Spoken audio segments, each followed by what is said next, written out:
salaamaaleykum mbokk internet di Seneweb TV seneweb.com ñu ngi altine ñaar fukki fan ak juróom-ñeent ci weeru août atum 2023 dalati leen ak jàmm ñu fas yéene sekk benn waxtaan bu yaatu lool bu mucc ayib ak nga xamante ni moo di Boubacar Mohamed Racine Sy mu nekk juriste conseil municipal également à la commune de Patte d'Oie monsieur Sy maa ngi lay nuyu di la dalal ci Seneweb TV seneweb.com.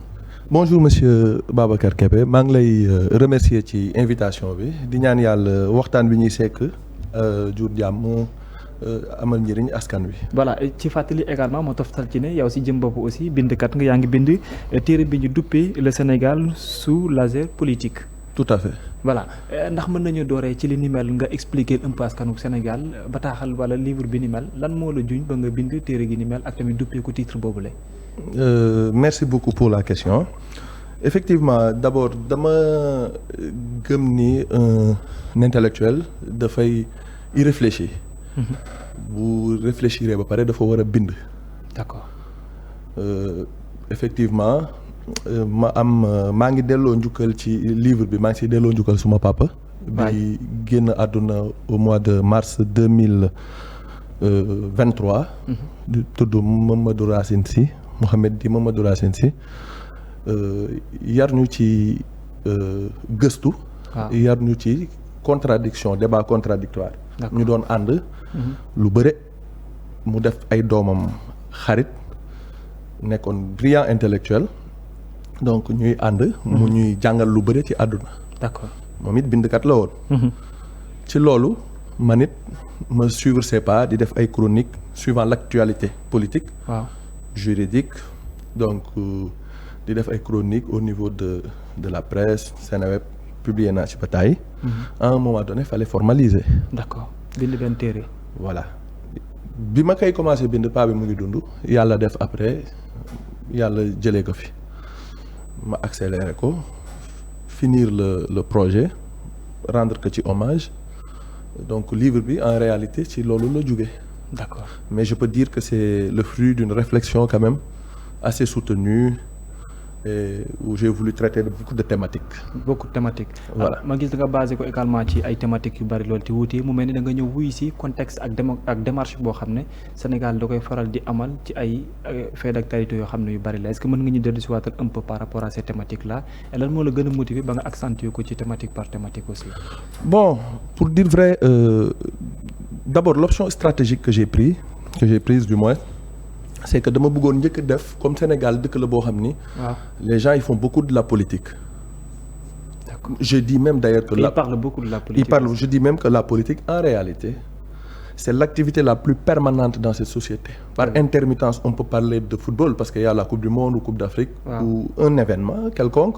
On peut parler de lutte parce qu'il y a un grand combat mais l'activité permanente où les gens effectivement parlent beaucoup c'est la politique. Donc c'était important ma def d'abord un livre politique. Et j'ai pris l'option dans une première partie def benn travail de recherche de définition. D'accord. Et de justification même précise de ce qu'est la politique. Lan mooy politique lan lay tekki fan la jóge bon fu mu jógee sax mën na sore mais dama jël benn téere. bu tudd le Léviathan de Thomas Hobbes. ci à partir de cela ma camper déjà le débat. D'accord. wax ni politique c'est des hommes investis pour travailler pour des populations. Expliquer de bout en bout lan mooy la justification précise de la politique ak son but c'est de travailler pour des populations. D'accord. faj seeni ay soxla de façon régulière et avec des valeurs et des vertus. D'accord. Voilà. Alors aujourd'hui Sénégal gis nga ni muy doxee est-ce que réellement par rapport ak analyse yooyu nga defoon thématique yooyu noonu nga développé woon ci sa biir livre bi dina la bett tey contexte bi ñu nekk nii. Bon par rapport à ta question j'avais même pas vidé la question. les thématiques. moo tax may ci thématique yi dina répondre si sa question boobu. Donc bu ma njëkkee def travail boobu. J'ai aussi un peu expliqué le processus de décolonisation parce que ça me paraissait important. Et j'espère bien qu'on va revenir. Spécifiquement quoi. Parce que ça m'intéresse beaucoup. léegi bu ma jógee ci travail de processus de décolonisation boobu. parce que j'ai voulu aussi montrer comment suñu hommes politiques de l'époque qui étaient des hommes d'envergure ay Senghor ay Mamadou Dia ay Valdiodio et qui étaient ak seeni naataango dans la sous-région là parce qu'on avait le même problème c'était sortir de la mainmise de la France. D'accord. donc ma ko wax seen taxawaay nan la ñu def ba jot ci suñu indépendance ak France tamit nan la def buggul woon bàyyi ñu ciy góorgóorlu ba jot suñu indépendance. Après nag si laa ñëw j'ai essayé de faire une analyse pratique de la société sénégalaise. D'accord. Et ma tuddee ko les freins au développement, expliquer lan moo tax tey développement Sénégal mën a yéex. Sans pour autant analyser le travail du président actuel Macky Sall. D'accord. Lan moo dox lan moo doxul gis jàpp naa ni def na d'énormes efforts dans beaucoup de secteurs après nag indi ay solutions donc pour répondre à la question, la dernière question, ce livre aussi traite beaucoup de l'actualité politique actuelle. D'accord. Voilà. Alors tey jii Sénégal am na fu mu toll xam nga bu baax juriste de base bi moo tax ma lay poser aussi question boobu. fi ñu toll nii lu bëree bëri temps yi passé xam naa jot nga ko xam ñu bëree bëri dañuy critiquer la justice sénégalaise jàpp ne à la base problème yi ñuy dund ñoom bokk nañ ci ñi ko sooke. da nga jàpp ko ni dafa am benn déférate bu ñu war a mën a amal vis-à-vis de cette justice là pour yokk doole démarche politique bi wala da nga yaakaar que ni démarche politique bi catégoriquement moom la ñu war a changer. ñaar yëpp war nañ ko changer. Pourquoi? D'abord balaa may tontu ci question boobu dafa am ay constats yi ñuy def man dama jàpp ni parce que man j'ai la chance ou la malchance di dem ci palais de justice. Dans le cadre de mon travail. D'accord. Et la justice sénégalaise elle tranche tous les jours des litiges tous les jours. Ouais. C'est-à-dire l'importance de la justice s'apprécie à ce niveau-là. Ça c'est vrai aussi. Par contre. La justice elle est beaucoup de fois décriée ou toujours décriée quand il est mis en cause bu nekkee ay hommes politiques. contexte politique bi la ñu joxe. Là je suis d'accord avec foofu moom d'accord naa. donc man. En tant que une personne qui a fait des études en sciences sociales en sciences juridiques. mënuma ngañ droit mënuma ngañ justice sénégalaise maintenant justice bi la justice est perfectible dañoo war a tous les jours di réfléchir di góorgóorlu. D'accord. ci comment. La rendre meilleure. Mais dina la bett le fait que de voir des juristes wala ñoo xam ne ci lañ bokk dem ba naan j'ai démissionné d'une justice qui a démissionné d'elle-même parce que ñoom ci la ñu bokk ci la ñu doon liggéey. Bon en vérité ñu ko wax ñu bëre après dañoo dem def politique mais dans la justice sénégalaise il y a des magistrats intègres qui trouvent que sans doute le travail il est bien fait. Ils rendent des services tous les jours ñu ngi def seen liggéey. di trancher des litiges au niveau pénal au niveau commercial au niveau administratif. D'accord. Donc man je suis pour une justice qu'on rende meilleure. D'accord. Mais je ne suis pas pour qu'on décrée la justice. Pour qu'on décrée la justice. Non parce que suñuy continuer loolu c'est faire un mauvais procès. Et rendre un très mauvais service aux Sénégalais que di ŋaññi justice bi. D'accord. Parce que tey bu ñu mënee toog tëdd comme c'est le procès qu'on a fait aux policiers. Tey bu ñu mënee toog di def suñu ay émissions wala di tëdd di nelaw. wala di gën a dox c'est que parce que y a des gens qui travaillent qui veillent à notre sécurité qui rendent la justice donc c'est important. Maintenant aussi question bi mën nañ ko wëlbati est-ce que pourquoi su nekkee homme politique yi rek ñoo dem devant la justice problème di am. Ça c'est problématique loolu war nañ ko xool. Gis naa la aussi nga wax ci côté décolonisation. ñu gis Sénégal du mel ne bari dañu ne comme si que colonisation bi ñuy subir bokk na ci lu ñu tardé ci lu bari lool mais quand je suis carrément c'est comme si que vous expliquez le contraire que nos hommes là yi nga xam ne ñoo fi nekkoon historiquement am na démarche yu ñu def. mais erreur bi am na leneen loo xam ne moo ko gën a sooke lu bokkul ak li ñuy wax ci wàllum colonisation bi. naka nga mën a expliquer loolu en détail. Bon en vérité man. Dans mes réflexions, dans mes recherches et réflexions liées au processus de décolonisation, je trouve que le problème fondamental, problème bi Afrique am, pas Sénégal. Senghor xeex ko. C'était la balkanisation, le morcellement de l'Afrique. D'accord. Et j'explique dans mon livre que la France pour mën a waxtaan ak benn état par benn moo tax mu opérer la balkanisation day affaiblir.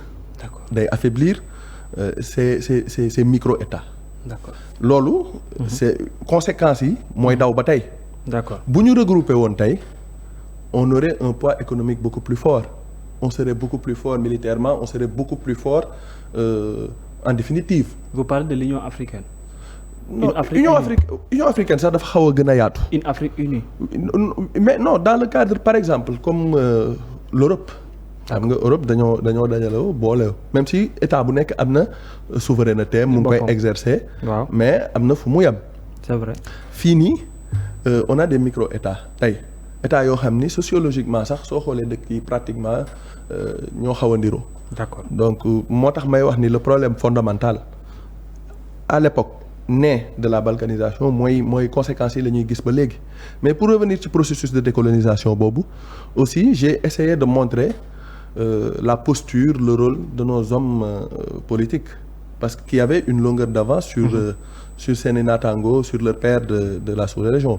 boo xoolee ay Senghor ay Lamine Gueye c'était un docteur en droit à l'époque. D'accord. Dans les années 1950.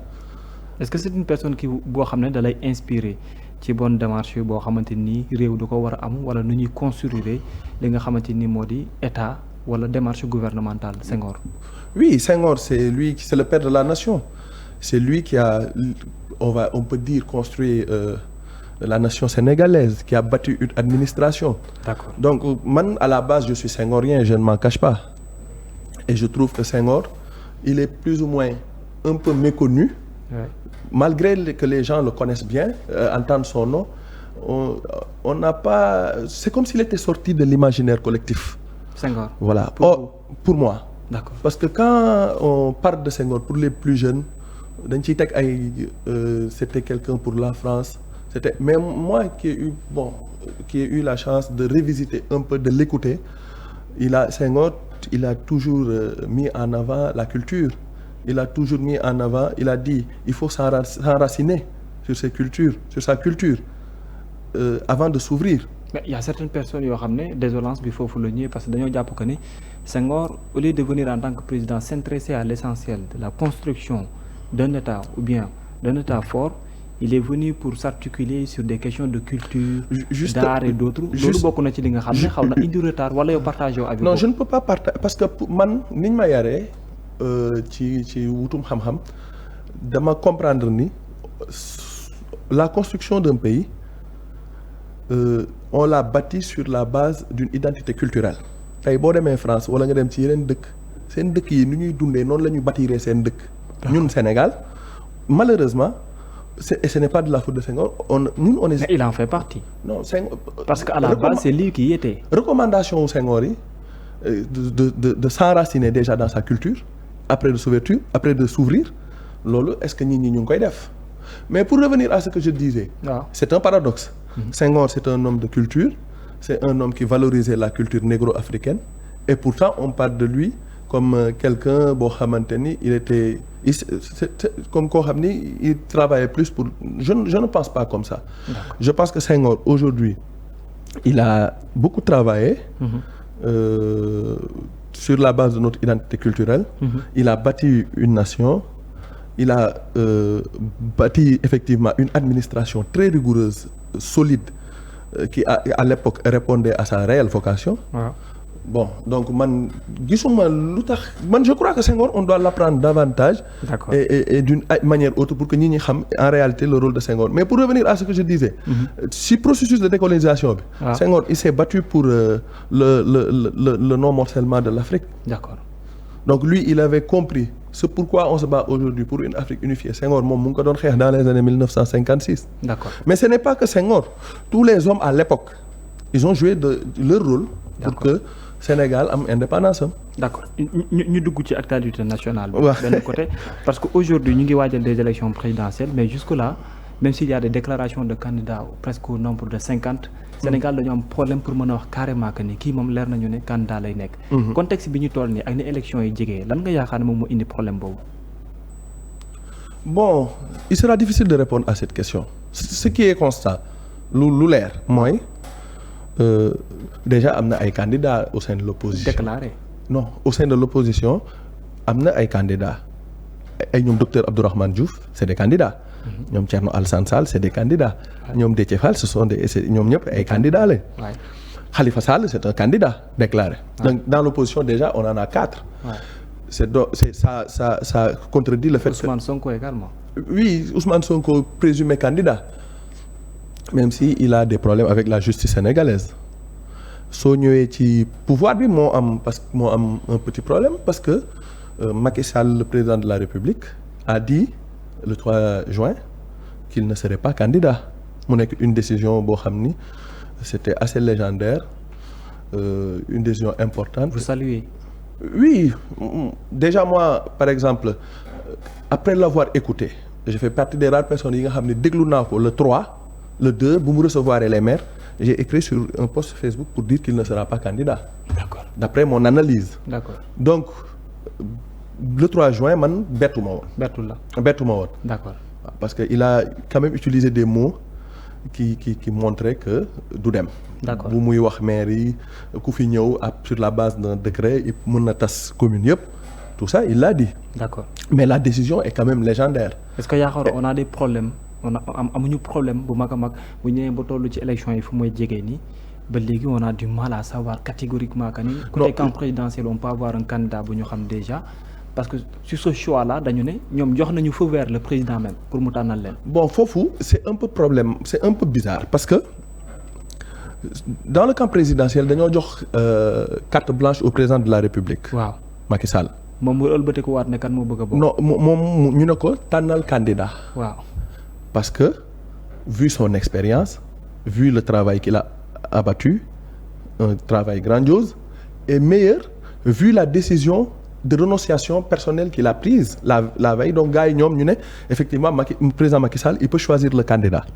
ñu dem ba ci biir on a vu une floraison de candidatures. Foofu c'est étonnant parce que si vous donnez carte nit du joxe bopp rocc ci làmmiñ. dëgg la mënoon nañu bàyyi donc en pareille conséquence mu choisir. Le président de la République semble-t-il a dit que ni moom il a des problèmes pour choisir. Man lenn rek moo ma ci en tant qu'analyste politique lenn rek moo ma ci xaw a déranger. mooy toutes les candidatures sont issues de l'APR. Or en vérité on a Benno Bokk Yaakaar. et c'est le Benno Bokk Yaakaar qui élit le président. L'APR seulement ne peut pas faire gagner. Moi j'ai l'habitude de dire, je suis désolé, j'ai l'habitude de dire que le principal problème du Benno Bokk Yaakaar c'est l'APR. D'accord. Et que les autres qui sont dans l'APR ils sont pas du même acabit politique que le président de la République. Très bien. Soo xoolee législatives locales si toujours au niveau local par exemple. ci ay problème d'ego. moo tax on a perdu pratiquement beaucoup de communes phares qui font penser que le Benno Bokk Yaakaar a perdu les élections. D'accord. Je termine sur un point rek. D'accord. Man fi ma bokk. Donc je dirais que Benno Bokk Yaakaar man gëm naa ni problème boobu APR candidature yi waru woon jógee ci APR kese. D'accord. Man nag dama bokk ci benn mouvement politique boo xam ni Racine Sy moo ci nekk te ñun kooku la ñuy wax ni pour mu candidater. ñu jàpp ni c'est un excellent profil aussi pour être le candidat du Benno Bokk Yaakaar. Très bien parce que moom ci Benno Bokk Yaakaar ak kii la bokk mais contexte bi. oui il est maire de Podor. exactement yaa ngi nekk conseil municipal bu commune bu Patte d'Oie. démb la seen maire bi génn. prison su ma juumul war na génn parce que may nañ ko liberté provisoire. après bi mu doon def moom tamit grève de la faim. fi mu bokk Pastef la. Ousmane Sonko situation actuelle ça vous dit quoi exactement en tant que nit buy suivre l'actualité politique. C'est une situation désolante parce que. Pourquoi? Parce que je suis pour man dama bëgg que les hommes politiques ñu qui s'affirment qu'ils combattent dans le cadre des lois et règlements. D'accord. Man yéenewuma benn homme politique muy am des problèmes parce que. Est-ce que bett na la déjà situation actuelle. Non mënuma bett parce que on voyait venir. Lu tax. Non je ne peux pas trop m'épancher là-dessus mais ce qui est constant c'est que aujourd'hui justice bi da ko topp sur un nombre de questions yoo xam ne il ne m'appartient pas man d'en parler. Parce qu'en tant que juriste, je ne peux pas parler d'un dossier pendant devant la justice. Est-ce que vous êtes pour des Sénégalais yi jàpp ko ne ambition politique moo ko yóbbee lii. Non, je ne peux pas dire ça. Ce que je peux dire, c'est que justice bi da ko topp en tant que citoyen sénégalais, homme politique. D'accord. Il peut répondre à la justice en démontant en vérité lu tax ñu koy topp. loolu laa ci mën a wax. kon da nga dàq la fekk mu defoon benn désobéissance civique. Non xam nga koy teg dafa métti. Non désobéissance civique moom c'est sa manière de lutter. D'accord. Je ne peux pas moi lui donner injonction wala de même d'apprécier même sa manière de lutter déjà man bokkuma sax camp boobu en vérité. Même si on parle du Sénégal on parle du Sénégal. Parce que c'est pour le Sénégal aussi. Ouais, c'est pour le Sénégal. Donc mais en vérité par respect je ne peux pas dire il faut utiliser cette technique de combat ou une autre technique quelconque. D'accord aussi.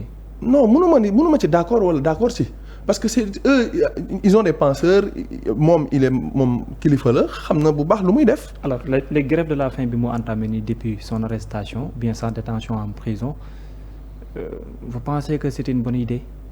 Mais je redis ce que j'ai dit tout de suite. Ba léegi non xam nga c'est quelqu'un qui a eu à maille à partir avec la justice comme on dit. ñu téye ko moom mu ne il fait la grève de la faim. Hein? Ouais. Donc c'est lui qui apprécie et dit que il fait la grève de la faim. D'accord. Grève de la faim nag wax dëgg fa neex yàlla mën nañ ne c'est un message qu'on lance mais bu la naree jural loraange moom wax dëgg fa neex yàlla bàyyi ko moo gën. Très bien. En tant que humain. ñu daaneel ci dernière question bi seen maire génn na vous avez eu ces nouvelles Maïmouna Dièye. Non bon ce que je peux dire là-dessus. commune bu Patte d'Oie nga bokk. Oui man je suis conseiller municipal.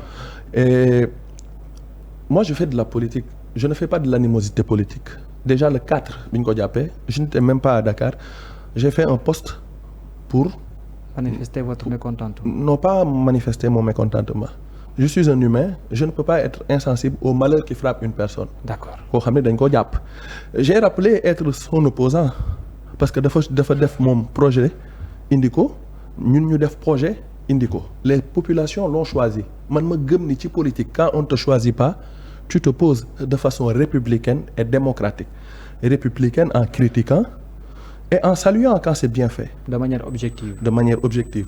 Je peux dire même de manière objective que sur le plan du travail ils n'ont pas bien travaillé. Ah bon? Oui. Ça je peux le dire sur le plan de la gestion communale. Ça peut être des lenteurs une impréparation wala pareeguñu.